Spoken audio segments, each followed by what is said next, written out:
اللہ رسول سے رشتہ لگائے تو پورا. یہ کیا بات ہوئی میں نبی پاک کا غلام ہوں تو چہرہ میرا کسی اور کی طرح کا ہے. میں جی غلامی رسول میں موت بھی قبول ہے تو نماز کا ٹائم نہیں. کچی باتیں یار کچے لوگ کرتے ہیں, ایک کمزور لوگ ہوتے ہیں. میرا جی میں غلامی رسول میں موت بھی قبول ہے پر میرا نا جھوٹ کے بغیر میری دکان کوئی نہیں چلتی. وہ نجائز نہ کروں تو بھوکا مر جا, نہیں چلتی تو پر محمد عربی کے وعدے پورے کر. چھوڑ نہیں چلتی تو نہ چلے, بلے شاہ دیو جانے, اور نہیں تو نہ صحیح. ہاتھ ہو گئی ہے میرے بھائی, آپ عجیب بات کرتے ہیں. نہیں چلتی تو نہ چلے, لیکن حضور نے کہا جھوٹ نہیں بولنا تو لہذا ختم ہو گئی بات. مسلمان رہو تو پھر مرتے دم تک بولیے.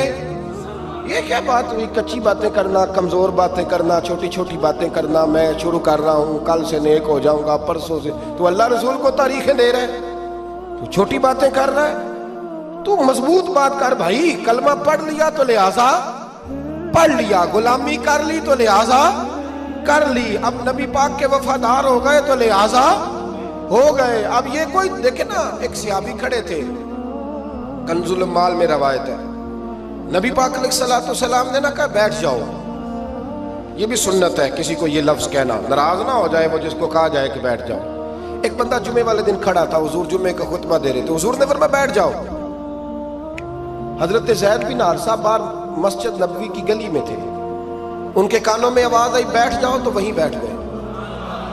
حضرت مرثد بن نبی مرثد رضی اللہ تعالیٰ عنہ کہتے ہیں میں اپنے گھر سے نکل رہا تھا, اپنے گھر کے دروازے کی چوکھٹ پہ تھا, میرے کانوں میں آواز آئی بیٹھ جاؤ تو میں وہیں بیٹھ گیا. حضرت انس بن مالک کہتے ہیں جہاں لوگ جوتے اتارتے ہیں نا مسجد میں آنے کے لیے, میں وہاں کھڑا تھا, میرے کانوں میں آواز آئی بیٹھ جاؤ تو میں وہیں بیٹھ گیا. فرماتے ہیں جمعہ ہو گیا, نماز کے بعد حضور نے فرمایا زید بن حارثہ کہاں تھے, جمعے میں نظر کیوں نہیں آئے؟ بے خبر ہو جو غلاموں سے وہ آقا کیا ہے, جمعے میں نظر کیوں نہیں آئے؟ عرض کی حضور گلی میں آ رہا تھا تو آپ کی آواز آئی تھی بیٹھ جاؤ, تو میں نا ادھر بیٹھ گیا تھا. تو حضور نے رخ پھیرا, فرمایا مرثد تم کہاں تھے؟ حضور میں گھر سے نکل رہا تھا, ابھی چوکھٹ پہ تھا تو آواز آئی بیٹھ جاؤ تو سوڑیا میں وہیں بیٹھ گیا. انس بن مالک تم کہاں تھے؟ عرض کی سوڑیا جہاں ساری دنیا جوتے اتارتی ہے نا, جوتے لوگوں کے جوتے, میں نا جوتوں میں ہی بیٹھ گیا. تو محبوب نے فرمایا میں نے نہ تو زید کو کہا تھا, نہ انس کو کہا تھا, نہ مرثد کو کہا تھا, میں نے تو فلانے کو کہا تھا. عرض کی حضور آپ نے نام تو نہیں نہ لیا, آپ نام تو نہیں نہ لیا کہ فلانا, آپ نے کہا بیٹھ جاؤ. تو حضور ہم غلامی والے لوگ ہیں, ہم ویسے نہیں کرتے. جس کے کانوں میں جہاں آواز گئی وہ وہیں بیٹھ گیا. ہم نے نہ کبھی قطرے پہ غور کیا اور نہ دریا دیکھا, بس جہاں تیری جھلک دیکھی وہیں ڈوب گئے. یہ کیا بات ہوئی کہ اللہ رسول سے رشتہ بھی ہے تو کرتا ہوں, تو دیکھتا ہوں تو دیکھ لیتے ہیں تو چلتے ہیں. نا یہ کچے لوگوں کی باتیں, یہ کمزور لوگوں کی باتیں, یہ ان لوگوں کے معاملات ہیں کہ جو بڑے چھوٹے دل کے لوگ ہیں.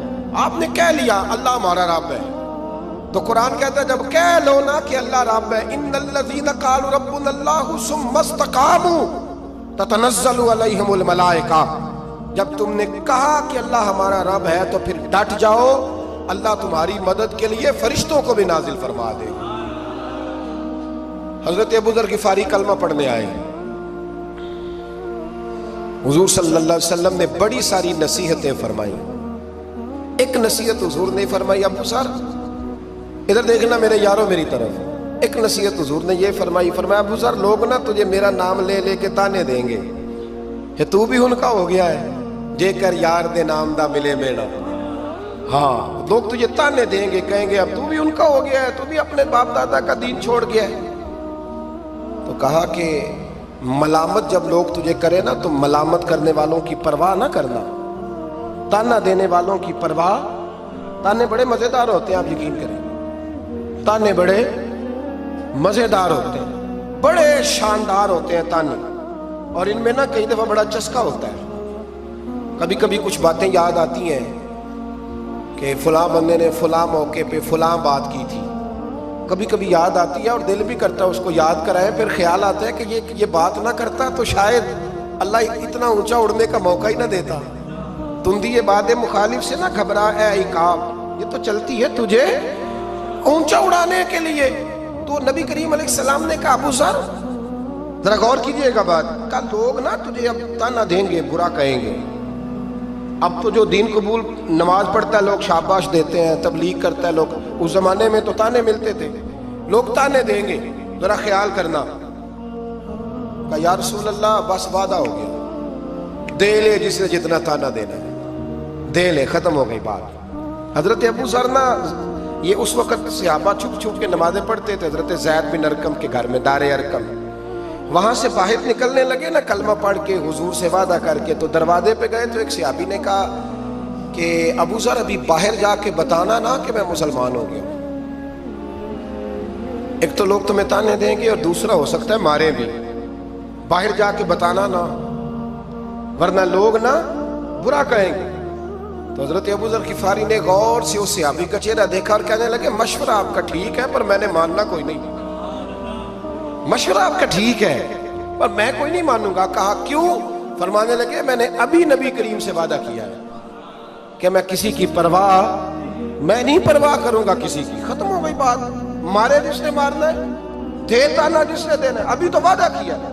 یہ کیا بات ہوئی کہ لوگ کہیں گے تو مولوی ہو گیا ہے، لوگ کہیں گے تو غلام ہو گیا ہے، لوگ کہیں گے تو دنیا دار ہو گیا ہے، وہ جی بچے کی شادی پر بینڈ باجا نہ بجایا تو دنیا تانے دے گی۔ دنیا کون ہوتی ہے؟ کبھی آپ نے یہ سوچا ہے کہ آپ نے دو شخصیتوں کو بیچ میں رکھا تو آپ نے فضل کس کا کیا؟ ایک طرف دنیا، دوسری طرف اللہ رسول کا دین۔ کبھی سوچا آپ نے کہ فضل کس کا نکلتا ہے، اہمیت کس کو دیتے ہو؟ کبھی سوچا ہے، غور کیا ہے؟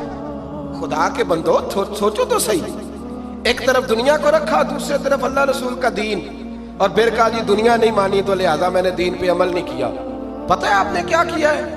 اللہ قرآن میں کہتا ہے لوگوں نے قدر نہیں کی اپنے رب کی جیسی کہ قدر کرنی چاہیے تھی۔ عجیب معاملہ ہے نا یار، عجیب۔ نبی کریم صلی اللہ تعالیٰ علیہ وآلہ وسلم کہ جو مدینے کے لوگ تھے نا انہوں نے بڑی قربانیاں دی تھی، قربانیاں دی تھی، اپنی جگہ دی شہر میں۔ یہ مدینہ وہ واحد شہر ہے جو بغیر تلوار کے فتح ہوا ہے۔ مدینے والوں نے کوئی بحث نہیں کی، انہوں نے گردنیں سیدھی سیدھی حضور کے قدموں پہ رکھ لی۔ مدینے والوں نے بڑی قربانیاں دی۔ مکے والے بعد میں مسلمان ہوئے فتح مکہ کے بعد۔ فتح مکہ کے بعد نا ایک جنگ اور ہوئی، ایک جہاد اور ہوا، تو وہاں سے بہت سارا مال غنیمت آیا، بہت سارا مال غنیمت آیا۔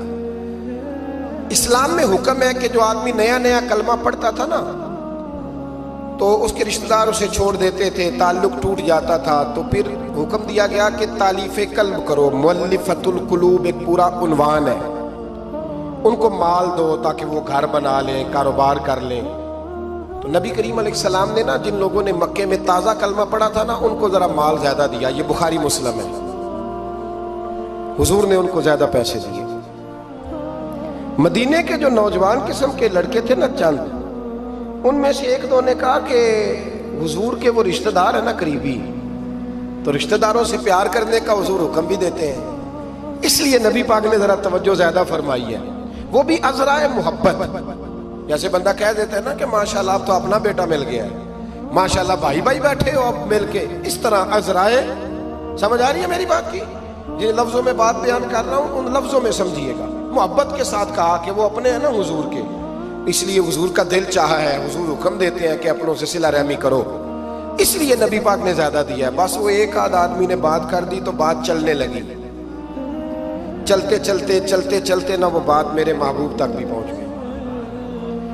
ترکی خیمے میں حضور بیٹھے تھے تو نبی کریم علیہ السلام نے فرمایا بھائی اس طرح کرو، مکے والا کوئی بندہ نہ آئے، صرف مدینے والوں کو بلاؤ، صرف نام لے مدینے والوں کا، صرف جی صرف مدینے والوں کو بلاؤ، فقط ان سے بات کرنی۔ مدینے کے لوگ آ گئے، اللہ کے حبیب نے گفتگو شروع کی۔ بات پہلے بھی ہوتی تھی پر آج رنگ نرالا تھا۔ نبی کریم علیہ السلام فرمانے لگے مدینے والوں، میں نے یہ بات سنی ہے کہ تم نے کہا ہے کہ حضور اب صلہ رحمی کی وجہ سے ان کو زیادہ نوازنے لگے ہیں، عرض کی یا رسول اللہ وہ ایک آدھ نوجوان نے بات کی ہے، وہ ہماری مشترکہ رائے نہیں۔ حضور علیہ السلام آج بات کرنے لگے تو آج جذبات کا رنگ نرالا تھا۔ محبوب فرمانے لگے تم کہو کہ یا رسول اللہ مکے والوں نے تو آپ کو تکلیف دی تھی، مجبور کیا تھا مکہ چھوڑنے پہ، ہم نے پناہ دی تھی، آپ ہم نے جگہ دی تھی، اپنا شہر پیش کیا، کہو۔ مدینے کے لوگ رونے لگے، عرض کرنے لگے حضور ہم کون ہوتے ہیں اللہ کے نبی کے لیے کوئی چیز دینے والے، تو اللہ رسول کا احسان ہے کہ آپ یہاں آئے۔ حضور علیہ السلام فرمانے لگے تم کہو یا رسول اللہ صلی اللہ علیہ وسلم یہ تو تلواریں لے کے آئے تھے بدر اور احد میں، ہم نے سینے پیش کیے تھے آپ کی حفاظت کے لیے، کہو۔ عرض کی یا رسول اللہ حضور وہ نوجوانوں نے بات کر دی، ہمارا مشترکہ معاملہ نہیں، مدینے کے لوگ روتے ہیں، حضور وہ تو اللہ رسول کا احسان ہے کہ آپ یہاں آئے۔ حضور نے فرمایا تم کہو کہ یہ تو آپ کو شہید کرنا چاہتے تھے، ہم تھے جنہوں نے تیر کھا کے سینے پیش کیے۔ مدینے کے لوگ رونے لگے، میرے محبوب کی آنکھوں میں بھی آنسو آ گئے، دیر تک حضور آنسو بہاتے رہے، اور پھر میرے کریم رسول نے آخری جملہ کہا، آخری جملہ، اور اس جملے میں حضور نے ایک کمال کا درس امت کے لیے چھوڑا۔ فرمایا مدینے کے بھولے غلاموں، کیا تم یہ پسند نہیں کرتے کہ باقی لوگ اپنے گھر جائیں تو بھیڑ بکریاں لے کے جائیں، اور تم جب مدینے جاؤ تو اللہ کا رسول لے کے جاؤ؟ کیا تم یہ پسند نہیں کرتے کہ تم جب اپنے شہر جاؤ تو اللہ کا رسول لے کر کے جاؤ؟